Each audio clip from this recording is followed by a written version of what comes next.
Prophecy, prophecy, prophecy. God rules in the affairs of men. Daniel 4 verse 17, on Sunday, January 2, 2022.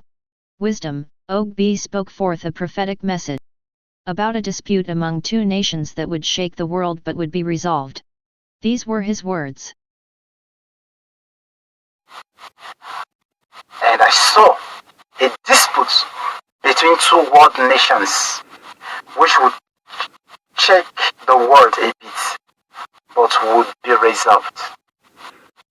So these are so few prophecies, the major ones that God dropped for me to tell you as regard what the future holds for the year 2022.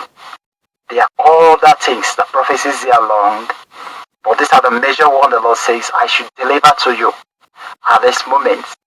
Every other prophecies as regard what the year holds, as the year progresses, I'm going to box them and put them all here for the world to see what will happen.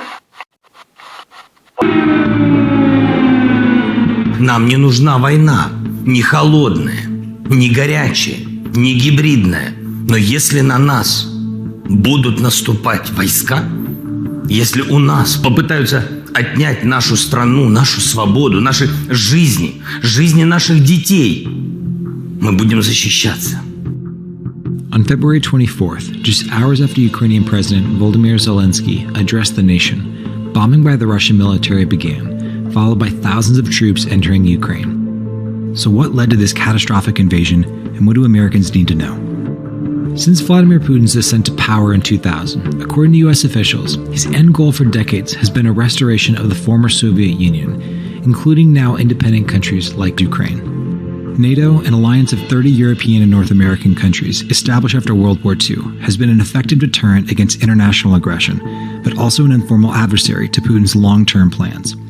Ukraine sits on the border between Russia and many NATO countries and has made overtures in the past decade to align itself closer with the European Union and NATO, creating tension between Russia and Ukraine. The conflict reached a critical point in 2014 when pro-Moscow Ukrainian President Viktor Yanukovych rejected an association agreement with the European Union. Following that controversial decision, massive protests began, and the Ukrainian parliament voted to remove him from office while efforts to join NATO resumed. In response, Russia invaded and effectively annexed Crimea, an ethnically Russian territory of Ukraine on the Black Sea. To the east, Ukrainian separatists began fighting for control of additional regions, supported by Russian arms and supplies. And while a peace agreement later in 2014 largely ended full-scale fighting among Ukrainians and rebel forces, it allowed separatists to create their own police force and keep political influence in the region, effectively keeping pro-Moscow rebels in power. Recently, in the past weeks, though, Putin formally rejected that peace agreement and recognized these regions of Donetsk and Luhansk as independent